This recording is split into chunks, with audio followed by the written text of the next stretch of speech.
Bienvenidos a todos y todas, soy David Gómez y esto es Ciclismo de ayer y de hoy, un podcast que habla de ciclismo sin filtros.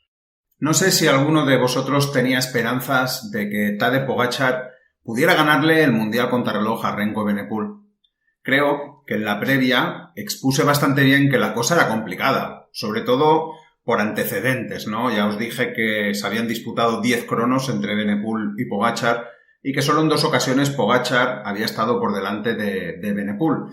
Y una era una cronoescalada, que por tanto la podíamos quitar del medio, y la otra sí que podría ser una crono que se ajustara un poco más a las características de esta Tekigali. Era la de Mónaco, la del Tour de 2024, creo recordar, pero aquello también era un final de Tour.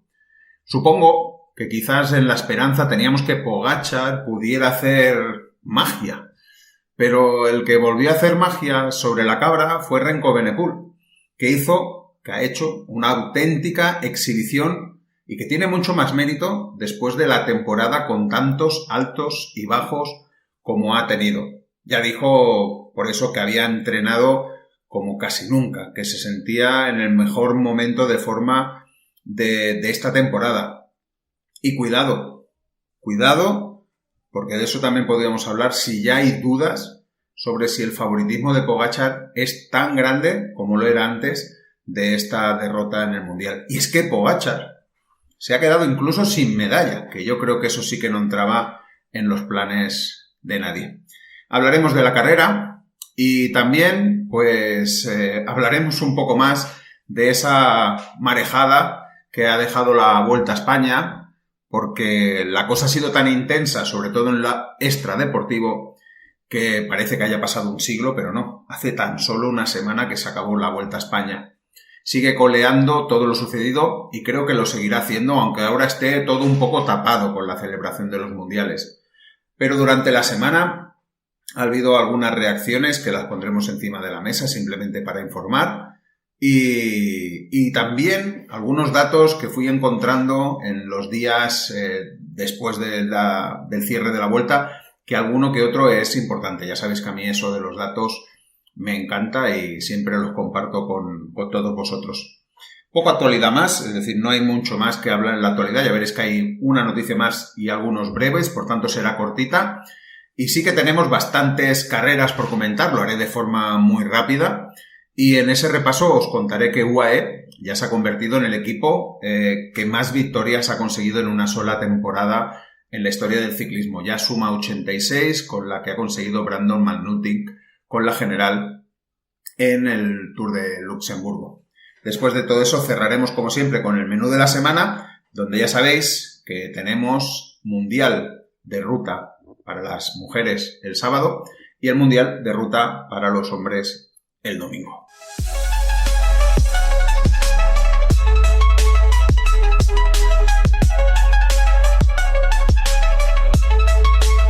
Y vamos con lo que os decía, con la actualidad. Sigue la resaca de la Vuelta a España y en esas reacciones que hemos tenido durante la última semana hay una del Ayuntamiento de Barcelona que dice que no quiere que un equipo israelí en el inicio del Tour de 2026. Ese fue el titular. Luego, si se buscaban las declaraciones más en detalle, la cosa ya no era tan escandalosa. No es que el Ayuntamiento de Barcelona se negara a que el Tour de Francia saliera de su casa si hubiera el equipo Israel. Ellos venían a decir que suponían que alguien intercedería para que, por tanto, la pelota sigue en el tejado. Es decir, que no es un balón de aquellos de chútalo y a ver quién remata. Canarias sí que dijo que no albergará la final de la Vuelta a España de 2026 si participa el equipo Israel. Yo creo que estas sí que fueron un poquito más contundentes. Ya sabéis que se estaba hablando, aún no está cerrado, no está ni firmado, pero se estaba diciendo que por fin Canarias iba a tener el final de la Vuelta a España y que iba a ser en 2026. Veremos a ver en qué queda todo esto, porque aquí sí que hubo una intención. Y luego también hubo intención en los organizadores do Gran Camino, que no quieren que Israel participe en su carrera, es decir, no lo van a invitar. Y lo curioso es que justamente Israel, con Derek Gibb, fue quien se llevó la carrera de este año. A ver, puedo entender estas reacciones, pero creo que en algunos casos me parecen oportunistas y partidistas. Pero como siempre os digo, no quiero entrar en debate por no entrar en cuestiones más políticas, que ya sabéis que no forman parte de este podcast que es exclusivamente y únicamente de ciclismo. Mi intención ha sido exponer lo que se ha dicho para informar, sobre todo desde el punto de vista ciclista. Salida Tour de Francia 2026, llegada Vuelta a España 2026 o, por ejemplo, una carrera como Oran Camino. Y pasaron más cosas alrededor de la Vuelta y una que no tuve tiempo de explicar porque se me echó el tiempo encima para la grabación es que Jonas Vingegaard agradeció la celebración alternativa que organizaron los equipos tras la cancelación pues de eso, del podio de la última etapa de la Vuelta a España. Y para sorpresa de todos, el danés agradecía especialmente la celebración a una persona, la madre de Tom Pidcock. A ella parece ser que se le ocurrió la idea. Por tanto, yo creo que la madre dijo, mi hijo no se va a quedar sin subir a un podio de una gran vuelta porque a lo mejor no lo vuelvo a ver nunca más y yo quiero tener esa foto en mi salón. La verdad es que muy buena iniciativa de la madre de Tom Pidcock. Aplausos para ella y yo creo que, como dije, muy merecida esa celebración porque han sido 21 días con sus 2 días de descanso y todo corredor merece que se le reconozca por el trabajo realizado. Y lo que os fui comentando durante los diarios de la Vuelta, sobre todo a partir de la segunda semana, con el abandono de Raúl García Pierna, y es que decíamos que estábamos a punto de vivir una efeméride, y esa efeméride era que ningún corredor español iba a estar en el top 10 por primera vez en la historia de la carrera. Al final ya sabéis que eso sucedió, que al final el mejor corredor español fue el corredor del Caja Rural Albert Bardeston, que hizo pues, muy buena carrera, acabando en la posición número 13, pero lo que es más preocupante es el siguiente dato. Y es un dato que es una efeméride que no se cumple desde 1954, que se dice pronto, 1954. Estamos hablando de 71 años, hace 71 años que no se da. Y es que es la primera vez en 71 años que no hay un corredor español en el top 10 de alguna de las grandes vueltas. Siempre había habido alguno. Pues es la primera vez. A la Vuelta a España y esa posición número 13 de Albert Bardeston se le suma que en el Tour el mejor español fue Cristian Rodríguez, que acabó en la posición número 20, y es que en el Giro el mejor español fue Pello Bilbao en la posición número 30. A mí me parece, no sé a vosotros, un dato bastante preocupante. Quizás estamos ganando corredores para otros momentos de la temporada, pero estamos perdiendo mucho fuelle en grandes vueltas. No sé qué está pasando y no puede ser que vivamos única y exclusivamente de Enric Mas. Sí que es verdad que tenemos a Juan Ayuso, sí que es verdad que iba a hacer un podio en el Giro de Italia y pasó lo que pasó, eso es cierto, pero las cosas han sido así. Bueno, yo tengo esperanzas en que el año que viene Juan Ayuso se ponga las pilas con su nuevo equipo, que Carlos Rodríguez pueda otra vez encontrar la senda. Me haría mucha ilusión que también lo hiciera, por todo lo mal que lo ha pasado y porque es un tío que se lo merece, por su carisma también, por ser buena persona como lo es. Y veremos a ver si van llegando otros corredores que puedan apretar y podamos tener de nuevo una normalidad en esos top 10 y quizás en podiums de grandes vueltas. Otro dato que me parece también significativo hace relación con Giulio Pellizzari, que se ha convertido en el corredor más joven, top 10, en 2 grandes vueltas en una misma temporada, desde hace, el más joven, es decir, ya sabéis que se fue sexto en el Giro, que volvió a ser sexto en la Vuelta, y eso lo ha conseguido con 21 años y 298 días, es decir, el corredor más joven que lo consigue.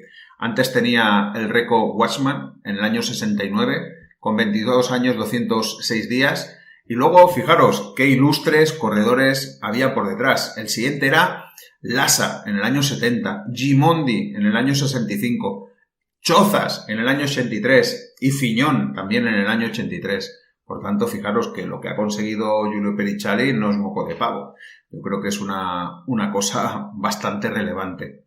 Y el último dato que quisiera compartir sobre la Vuelta a España, y con eso cerramos el tema de la Vuelta, no sé si volveremos la semana que viene a hablar sobre ella, es que el líder Trek Es el primer equipo en la historia que consigue el maillot de la regularidad en las 3 grandes vueltas en una misma temporada. Pedersen lo hizo en el Giro y la Vuelta y Jonathan Milan en el Tour de Francia. Otro dato de esos demoledores, ni los equipos más aplastantes que ha habido en algunas temporadas en el ciclismo mundial han conseguido lo que al final ha podido hacer pues Líder Trek en esta temporada. Y pasamos a la otra noticia, que decía que había otra noticia y estaba ligada con lo que os comentaba la semana pasada sobre el circuito americano y que deseaba ampliar carreras. Aquí le ha venido bien, ya veréis, ahora os lo explico, y es que la Philadelphia Cycling Classic vuelve a la competición para 2026. Es una emblemática carrera ciclista de un día en Estados Unidos. Vuelve a la competición en 2026 tras una ausencia de 10 años, desde su última edición en 2016. La alcaldesa de la ciudad, Cheryl Sparkett, confirmó que esta reanudación, que se enmarca dentro de otros grandes eventos deportivos que Filadelfia organizará este año, coincidiendo con la celebración del 250 aniversario de la ciudad. Por tanto, ha venido bien que pasen estas cosas. Nosotros nos alegramos. La carrera se había suspendido principalmente por dificultades financieras y la falta de patrocinadores. Sin embargo, la situación económica ha mejorado, lo que ha permitido asegurar la organización del evento tanto en categoría masculina, ojo, como en categoría femenina. Eso también es un dato muy interesante. Este regreso no es visto como un evento único, no es vamos a celebrar el 250 aniversario de la ciudad y ya está, sino que la organización planea que la Philadelphia Cycling Classic se mantenga en el calendario durante muchos años más. Tradicionalmente la carrera ha sido reconocida por un recorrido pues con cierta dureza, digamos que clasicómanos y casi un poquito más. Y eso incluye el famoso Manuter Wall, es decir, una empinada pendiente que se han convertido en un icono dentro del trazado de la carrera. Yo realmente ya no me acuerdo de esa subida y por tanto pues tengo muchas ganas de verla. La carrera comenzó inicialmente en 1984 y a lo largo de su historia ha sido una de las más prestigiosas de América, fuera, por tanto, de Europa. En sus 2 últimas ediciones, la de 2015 y 2016, hubo victorias para corredores españoles. En 2015, Carlos Barbero y en 2016, Eduard Prades, que como sabéis, sigue activo. Por tanto, mira, Eduard quizás podría tener la oportunidad de revalidar ese título. Vamos a ver si se recuperan o se crean nuevas carreras en el continente americano, porque, por ejemplo, el Tour de California era súper atractivo. El Tour de Utah estaba bien, pero sobre todo el Tour de California era una carrera muy chula. Y lo que os comentaba, a ver si así se tiene un calendario de más o menos un mes de carreras en el continente americano, y eso hace que, carreras UCI, por supuesto, y eso hace que los equipos se animen a viajar porque tienen por allí, pues eso, una tournée, ¿no?, que les puede venir muy bien. Nos vamos ya un poco a las noticias breves. Davide Pigansoli ha firmado un contrato por 3 años por Visma. El italiano de 23 años llega procedente del Polti Visit Malta. Me parece, para el corredor, muy buen fichaje porque pasa a Visma. Lo que pasa es que no sé cómo le irá en su proyección. Yo creo que ha tenido, quizás este año tengo la sensación, o hace 2 años, que se ha visto un poco frenada, ¿no? Ese avance que se veía tan auténtico, ¿no? Pero bueno, a lo mejor sí, a lo mejor en Visma se le puede dar, por ejemplo, yo que sé, pues tiene carreras donde poder lucirse, ¿no? Como hemos visto en el Tour de Eslovaquia, ¿no? Justamente esta semana, o en el Tour de Chequia, o en todas estas carreras donde el corredor, bien reforzado por el equipo Visma, podría conseguir cosas que seguramente con el Polti no podría hacer. En clave Movistar, Pavel Novak formará parte del pelotón profesional la próxima semana, según ha dicho el Daniel Benson, y además ya está confirmado por Movistar. Es un corredor checo de 20 años, considerado una de las promesas más prometedoras de la categoría sub-23, y ha firmado 3 años de contrato con Movistar. Es un corredor con características también de vueltómano, por lo que he podido ver, haciendo buenas actuaciones en el Giro de Italia Baby, ¿no? En el sub-23. Es decir, que bueno, parece un buen fichaje, un fichaje de esos de proyección, pero es que también ha fichado a su hermano, Filip Novak, 17 años, y lo pasarán al Movistar Team Academy. Suena muy bien eso, el Movistar Team Academy, que como sabéis empieza su andadura en 2026. Por tanto, ahí está el hermano, y yo creo que se están asegurando también un par de valores que podrían estar muy bien. Ahora un un contrato yo creo que un poco más random, porque han fichado, el Team Jayco ha fichado a Maury Capiot. Ya sabéis que el Arkea pues está a punto de desaparecer, el corredor tiene 32 años y lo acaba de fichar Jayco. No sé, me parece que está en el declive de su carrera, porque desde una buena temporada que hizo en 2022, poca cosa más ha hecho estos años. Estoy viendo este año cuántos top 10 ha hecho y la verdad es que bien poquitos, pero bueno, ya sabéis que muchas veces esos cambios de equipo hacen que pues los corredores se crezcan. También tenemos un fichaje de Thomas Gloak que deja Visma y se va al Q36.5. Este me parece también un fichaje, yo diría que muy interesante. Yo creo que Gloak puede tener más protagonismo en el Q35 que actualmente en el Visma. Y pues son esos fichajes que cuantos antes salgas mejor, porque si ya ves que tu proyección se queda estancada, pues mejor buscar otro equipo. El que dice adiós es Simone Petilli, que dejará la bicicleta tras el Giro de Lombardía, el corredor de 32 años que corrió al máximo nivel durante 10 temporadas y que estuvo pues 4 años en el UAE y luego estuvo en Intermarché. Pues se decide a retirarse. 32 años es joven, yo creo, para lo que se estila ahora mismo en el deporte, pero bueno, si ya tiene suficiente, pues bueno, bienvenido también sea. Y Paco Mancebo anuncia que 2025 será su último año en Japón. Y no ha dicho nada más. Y yo me pregunto, ¿estaremos ante su retirada? ¿O quizás fiche por algún equipo de los países árabes, que alguna vez había hecho también de mercenario? Vamos a decir que alguna vez había fichado expresamente para una carrera. No sé, a lo mejor o se vuelve para España y no sé. Hombre, edad tiene ya para retirarse porque es un mito ya del ciclismo. Pero bueno, no ha dicho nada. Vamos a ver si no tendremos alguna pequeña sorpresita y lo tenemos algún año más.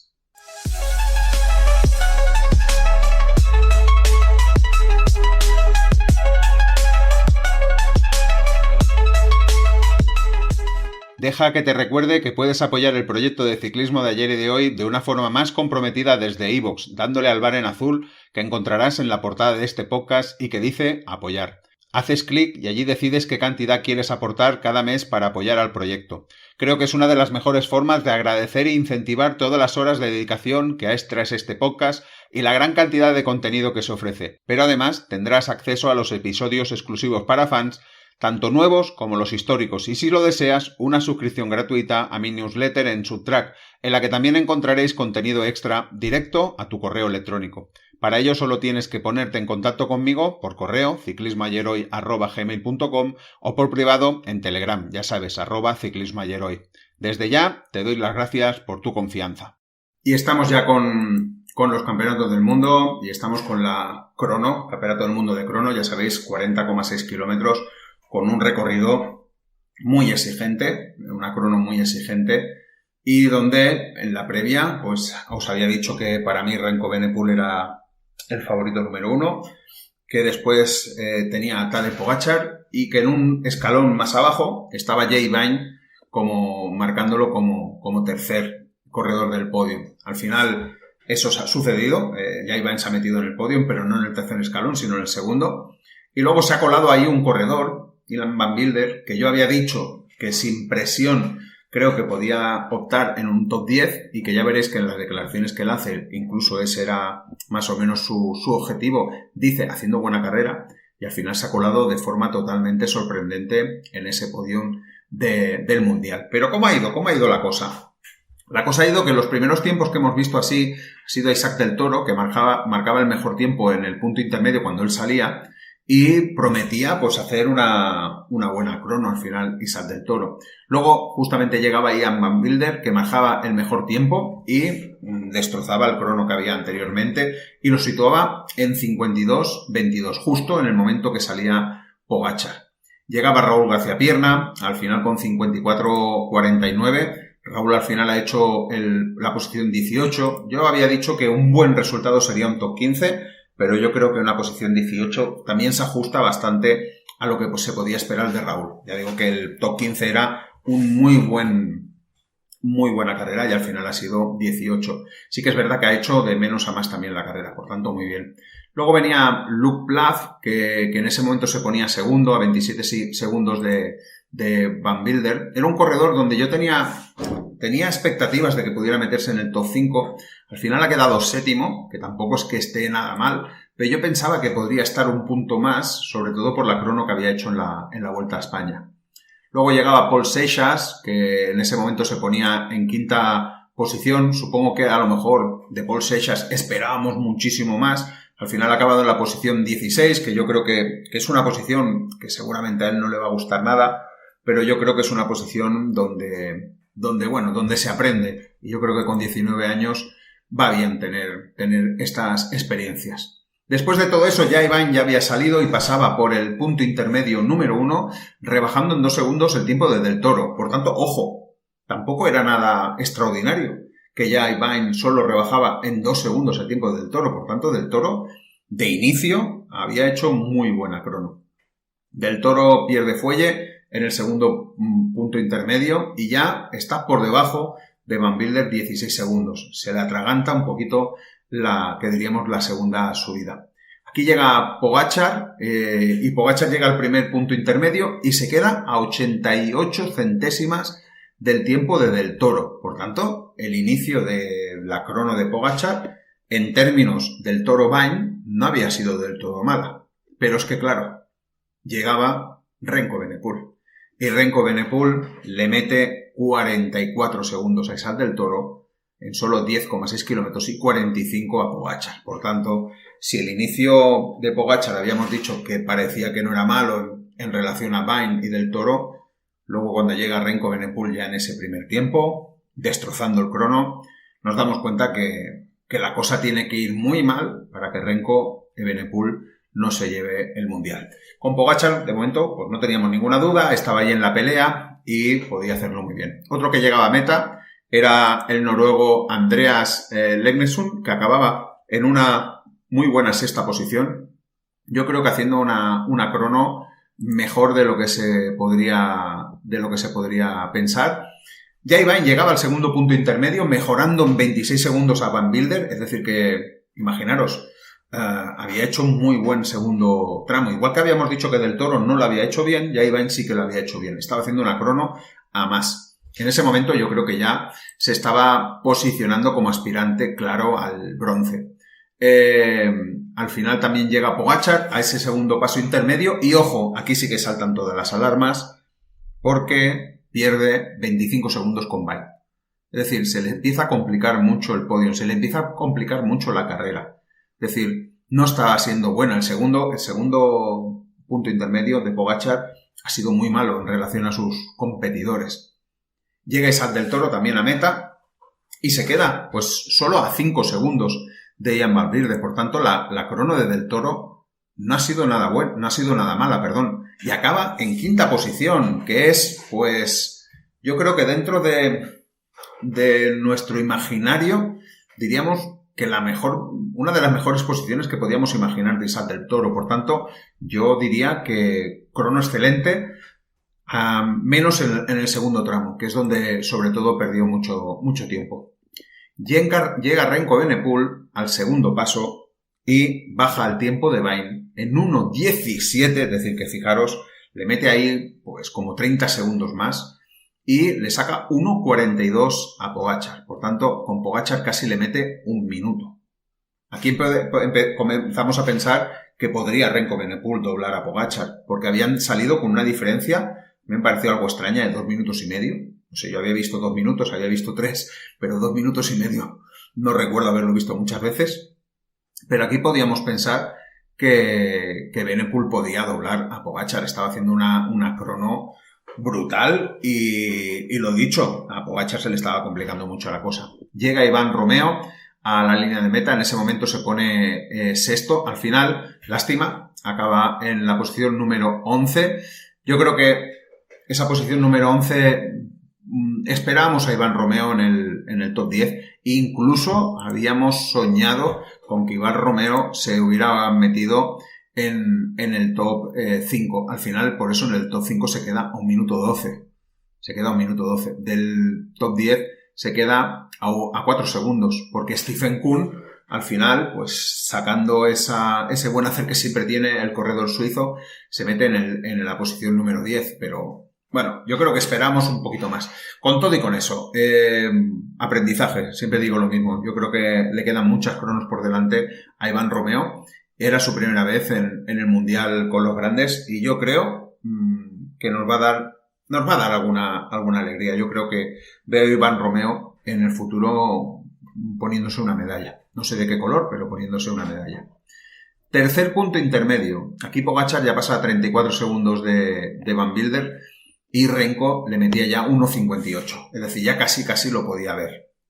Llegaba Vain a meta y confirmaba que estaba en el podio porque le rebaja 1.21 el tiempo de Van Wilder. Y casi le mete casi un minuto entre el punto 3 y la meta. Es decir, que Van Wilder al final ha ido a menos, o quizás Vain ha ido continuamente a más, porque casi le mete un minuto.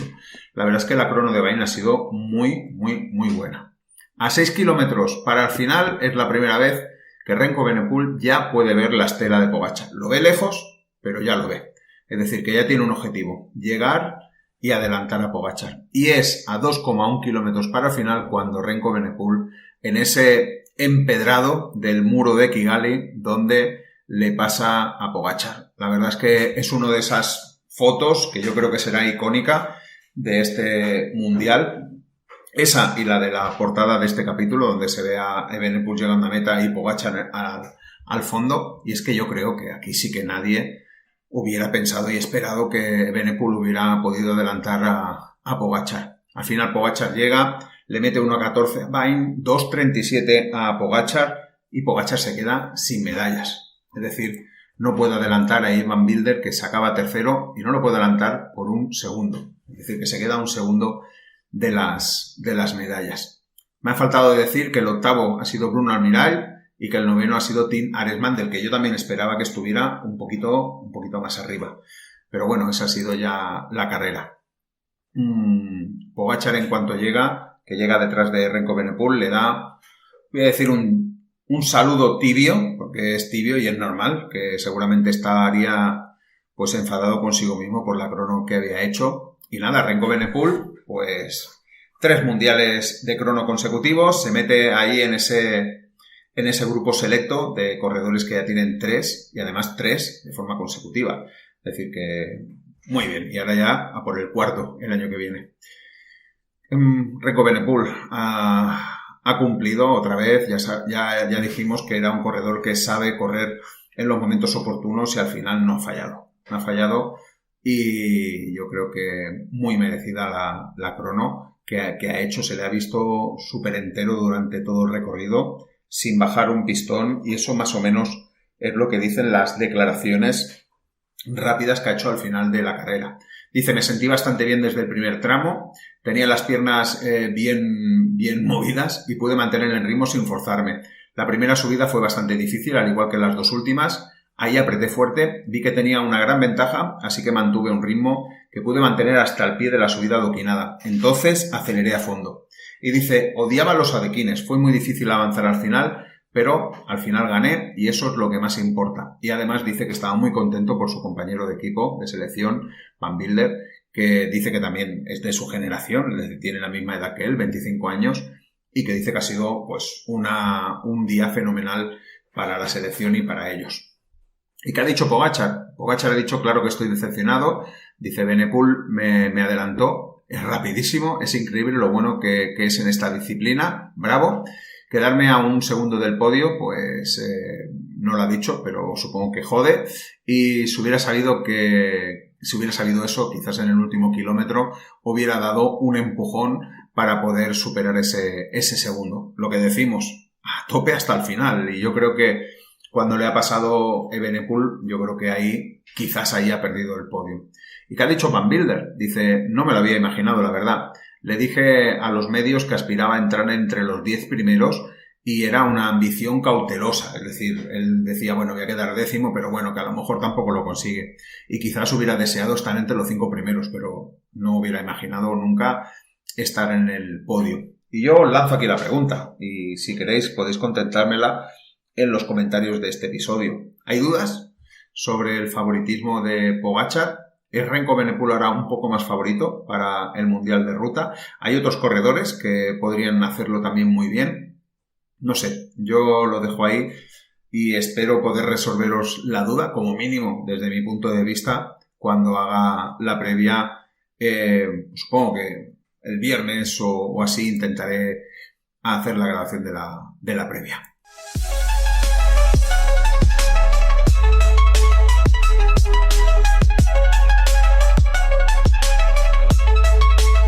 Estamos ya con las otras carreras y el miércoles empezó el Skoda Tour de Luxemburgo, carrera 2.pro, y la verdad es que ya os dije en la semana pasada que es una carrera divertida y yo creo que ha vuelto a serlo. Yo creo que tiene un recorrido bastante interesante para que se pueda disfrutar la carrera.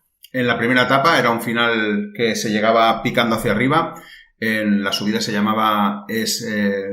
una subida anterior, en esa subida, vimos ya a Richard Carapaz atacando con mucha intención, Ben Healy contraatacando de inmediato, pero ninguno de los dos logró escaparse, y al final todo se decidió en los últimos 500 metros, que tenían una pendiente del 8,5%. Y ahí, ¿quién no?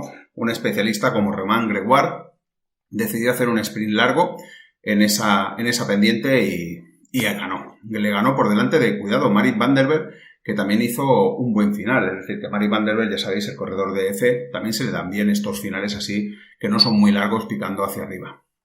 El segundo día era un circuito con una cota y ya os dije que podía ser un posible sprint, y aquí hubo pues una pequeña sorpresa, porque la ganó Matthew Kocklenman, que yo no lo tenía localizado. Es un corredor de 21 años del Lotto de desarrollo, que compitía con la selección nacional de Luxemburgo esta semana, y nada, que fue el más rápido y que le ganó a Marit van der Berg, que inició el sprint desde muy lejos y al final se quedó como estancado, sin fuelle. Marit van der Berg, por cierto, acabó quinto en ese sprint, y el que quedó segundo fue Andrea Vendrame y Tom Donevich, que acabó tercero.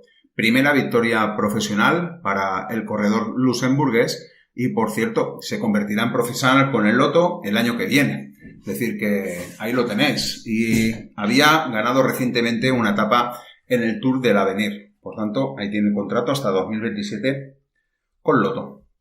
Tercera etapa, preciosa, como la del año pasado, con esa subida al monte de Nicosbier, el castillo de Bladen, 2,8 kilómetros al 9,3%, que servía también como meta, ¿no? El primer kilómetro acababa haciendo meta, era como un circuito y se tenía que pasar por esa cota. Y vimos a un Ben Healy, que fue protagonista el año pasado en esa misma etapa, que no tenía las mejores piernas, se sacrificó mucho por Richard Carapaz para recortar la diferencia de los escapados. Estamos hablando de unos 33 kilómetros para el final y ya era el segundo paso por la cota. Y luego pagó el esfuerzo al coronar y se quedó. Es decir, Ben Healy quedaba descartado en principio para la general. Otro que sufrió en ese paso fue Mark Hirschi, que se recompondría pues a 6 kilómetros para el final, viniendo desde atrás, recuperó, atacó y se fue en pos de la victoria.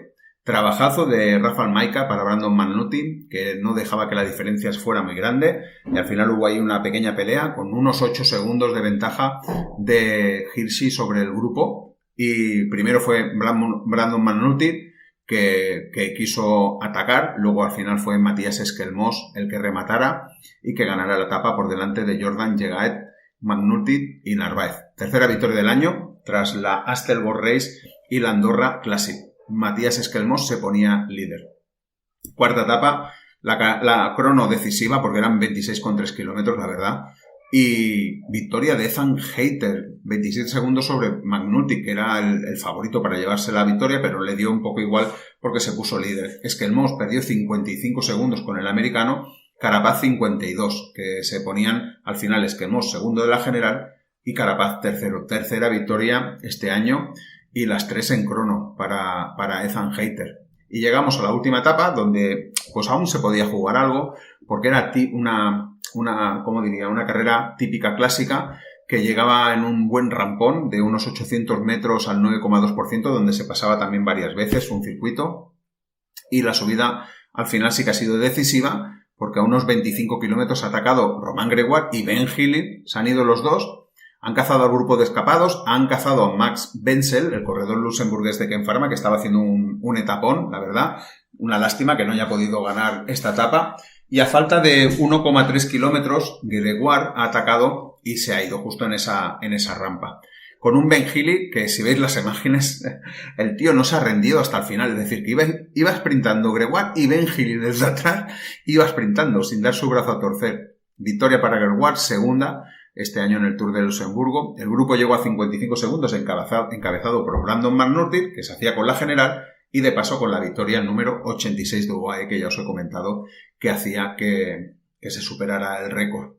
Segundo en la general ha sido Esquemos a 47 segundos y tercero Carapaz a 1.04. Y nos pasamos a la carrera que no ha sido tan divertida. Yo creo que tendría que cambiar algo porque ha sido un poco sosa, que ha sido el Tour de Eslovaquia. Era una carrera 2.1. Y casi que voy a ir muy rápido porque las 4 primeras etapas han sido 4 sprints. No han tenido mucha gracia, la verdad, no ha habido mucho interés. Ha sido más o menos todo lo mismo, solo al final la cuarta etapa, que ha habido unos escapados que los han cazado a 500 metros de meta, pero lo demás, sprint, y además siempre con el mismo resultado.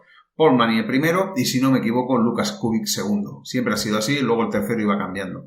Pero la verdad es que Soudal aquí ha arrasado, le han hecho unos lanzamientos brutales, donde han dejado casi a Paul Manier en la misma línea de meta. Por tanto, 4 victorias para Paul Manier en estas etapas, y lástima que Lukas Kubik no se ha podido llevar ninguna etapa. Y quedaba la quinta. La quinta era un final en alto, 5,5 kilómetros al 6,5%. Visma se la ha jugado el todo por el todo. La verdad es que tenían un equipo para hacerlo, porque estaba Barlet Lemmer, que era su primera carrera después de recuperarse de la lesión. Estaba Thomas Gloak, que es un buen escalador, y sobre todo estaba Cian Udelbroeks.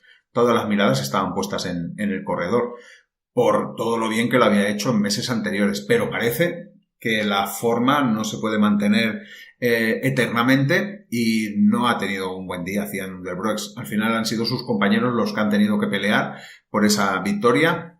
Visma ha ido con todo en esa subida final, pero le ha salido un Jacob Paul doble, que ha tenido uno de esos días mágicos que alguna vez ha tenido, y les ha ganado la partida a los dos Visma. Al final Paul doble se ha llevado la etapa y se ha llevado también la general, con Barlet segundo en la etapa general, Thomas Gloak tercero en la etapa general y Udelbroeks al final ha acabado quinto en la general. Nos vamos a carreras de un día. El miércoles teníamos el Grand Prix de Wallonie. Ya sabéis que es una carrera muy bonita, con esa llegada a la ciudadela de Namur, y era una carrera 1.pro, y se llegó a un sprint en grupo seleccionado donde Arnaud Delis no dejó escapar la oportunidad de llevarse la victoria por delante de Emile Janier, que yo no sé qué hace en el Total Energies con lo resultadista que es este corredor. Mirad y ya veréis cuántas posiciones buenas que tiene este corredor. Es que este corredor es una mina para algunos equipos. Tercero, Brian Girmay, y quiero señalar que el cuarto ha sido Roger Adrià, que el año pasado había ganado esta misma carrera. El viernes se hizo el campeonato de Flandes, el Campion van Vlaanderen 1.1, que ya sabéis que es una carrera que se disputa al sprint, y aquí pues casi hubo una sorpresa, pues Jacob lanzó muy bien a Dylan Groenewegen y lo puso muy difícil a Jonathan Miller, que pudo remontar y ganar. Lo hizo justo en la línea de meta con Tim Merlier en la tercera posición. Yo creo que, tal como está Dylan Groenewegen, hubiera sido una sorpresa que hubiera ganado tanto a Tim Merlier como Jonathan Miller. La verdad es que muy bien. Y nos tenemos que ir a China. Quizás no lo hubiera comentado, pero es que ha habido resultado favorable para los españoles en el Tour de Ushan 2.1 del viernes al domingo. Ya os había dicho que aquí estaba Burgos participando y que se esperaban 3 días al sprint, como así ha sido al final, y nos llevamos la alegría en la segunda etapa, donde Daniel Cavia del Burgos gana esa segunda etapa, y luego lo bueno es que hace tercero en la tercera etapa, y gracias a las bonificaciones pues ha llevado la general. Al final, 2 victorias para Daniel Cavia, 23 años, en su primer año como profesional, son sus 2 primeras victorias profesionales. 9ª victoria, 8ª y 9ª victoria para Burgos este año, y yo creo que le vienen muy muy bien estos puntos para el top 30. Por tanto, viaje a China pues bien aprovechado. El sábado tuvimos el Super 8 Classic 1.pro, otra de esas carreras que a lo mejor no están al nivel de las carreras de un día de primavera, pero yo creo que también es una carrera muy bonita de ver, es una carrera entretenida. Y aquí teníamos dos equipos protagonistas, uno era el Visma, el otro era el Lotto, que tenían a los máximos favoritos al final para la victoria. Matthew Brennan, si queréis, descontando a Wout van Aert, aunque al principio se podía pensar que Wout van Aert también podía ser un posible favorito, y Arnaud Delis, que ya habéis visto que está en un momento de forma espléndido. Y pues al final Wout van Aert sí que fue absoluto protagonista de la carrera, pero fue para sacrificarse por el bien de Matthew Brennan. A 84 kilómetros para el final, en una de las cotas, Benoit se pone a tirar con fuerte ritmo y luego le da continuidad Van Aert, y eso destroza el pelotón y hace que se formara un grupo de 16 corredores, estamos hablando de 84 kilómetros de meta, y serán esos 16 corredores los que ya se jugarán la carrera. A partir de ese momento, Van Aert ha puesto gasolina al grupo, se ha puesto a tirar sin pedir a nadie que lo releve, y para que el pelotón de atrás no lo cogiera. Y sí que es verdad que después, con el paso de los kilómetros, sí que hemos visto a Jerno Berkoms del Lotto haciéndole algún que otro releve, pero la verdad es que Wout van Aert, ya lo dijo en la entrevista después de la carrera, no se sintió del todo bien, vio que quizás no era el mejor hombre para ganar, y dijo, hay que hacerlo todo por Matthew Brennan, y ahí se sacrificó. La verdad es que chapó para Van Aert. A 40 kilómetros pasaban el Mockstraat, y hemos visto con sorpresa como Arnaud Delis no quería esperar al final, ha cambiado el ritmo y se ha ido en solitario. La verdad es que me sorprendió mucho ese ataque. ¿Y qué pasó? Pues que Van Aert puso la moto y al final, pues después de unos kilómetros de persecución, lo volvieron a atrapar. Este fuerte ritmo hizo que se cazaran a los 4 escapados del día que iban por delante, y que ya irremediablemente se tuviera que jugar la carrera, el sprint. En el último kilómetro, Marco Haller intenta uno de sus ataques míticos, donde alguna vez le ha salido bien, ataca y no lo pillan, pero Van Aert se pone delante tirando y no lo deja irse tampoco. Luego ha sido Matteo Trentin el que ha querido anticipar el sprint a más de 500 metros. Eso ha hecho que se reaccionara todo el grupo, y aquí sí, Arnaud Delis estaba por el centro, bien colocado, ha podido tener buena línea para sprintar, y Matthew Brennan a su rueda no ha podido remontarle. Quizás si hubiera habido algunos metros más, quizás sí, pero no ha podido remontarle. Victoria para Arnaud Delis, segundo Matthew Brennan, tercero Jordi Meeus, y Delis enrachado, ha ganado 5 de las últimas 7 competiciones que ha disputado, y creo que no será la última victoria que veremos en esta temporada del joven corredor del Lotto de 23 años. Y este domingo ha habido 3 carreras, muy rápido. Ha habido el Grand Prix de Iservés 1.1, era una carrera para sprinters, y aquí hemos tenido doblete de Visma, con Olaf Koik primero, Matthew Brennan segundo, que yo me sigo alucinando cómo van los dos a las carreras y cómo al final puede haber una conjunción entre los dos. Incluso en alguna carrera Koik ha trabajado para Brennan y ha hecho que ganara. Y el tercero, Jason Tayson, que yo creo que casi es más noticia que quedara tercero, Jason Tayson, que otra cosa. 11 victorias este año para Koik. También el domingo el Goiket Prix 1.1, otra carrera para sprinters, y aquí sí que ha habido una sorpresa monumental. Yo creo que nadie esperaba que Ode Kogut, el corredor israelí de Israel, derrotara a Dylan Groenewegen y a Jordi Meeus. Es decir, el máximo favorito, Jonathan Miller, tuvo que retirarse al principio de la carrera. Y nada, 5ª victoria del corredor israelí en su carrera deportiva, y ya digo, una sorpresa bastante mayúscula. Y el domingo en el Giro de la Romagna, ya sabéis, la típica clásica italiana con dureza, pues hemos visto al Cristian Scaroni de los primeros meses de la temporada, ha hecho una carrera extraordinaria y ha podido ganar con 51 segundos sobre otro corredor que ha hecho muy buena carrera, Ivan Cobo de Kel Farman, y 1.33 sobre Simone Velasco, que daba paso al grupo.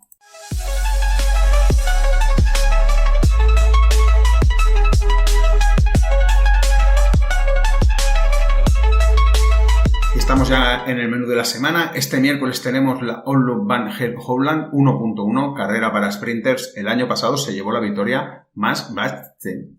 El miércoles también 24 tenemos en el Campeonato del Mundo de Kigali, tenemos la prueba de relevos mixtos. Es decir que, bueno, siempre es una carrera curiosa de ver.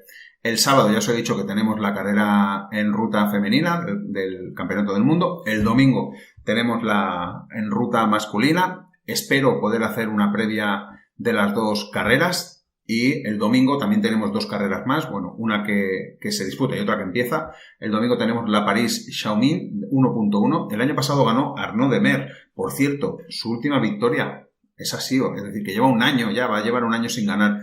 Este año he visto que han suavizado el recorrido, por tanto, más aún para sprinters. Y el domingo empieza el Tour de Langkawi 2.pro. Y fijaros qué equipos hay en el Tour de Langkawi. Por tanto, ahí está Astana, Team Picnic, Polti, Bardiani, Solution Tech, Burgos, Unibec, Total Energy, Tudor, 1X y Ken Pharma. La verdad es que dice mucho del interés de todos estos equipos por la carrera. Y siendo una carrera Pro Tour, se reparten bastantes puntos. Y yo creo que todos estos están aquí por la pelea esa encendida que hay por la salvación y por quedarse como equipo World Tour. La verdad es que puede ser interesante, lo que pasa es que el recorrido no da mucho juego, porque viendo los perfiles que da la carrera, se puede decir que las 4 primeras etapas son para sprinters. La quinta etapa es una llegada en un puerto de primera, pero no tengo porcentaje ni nada, se ve ahí un puertecito de primera.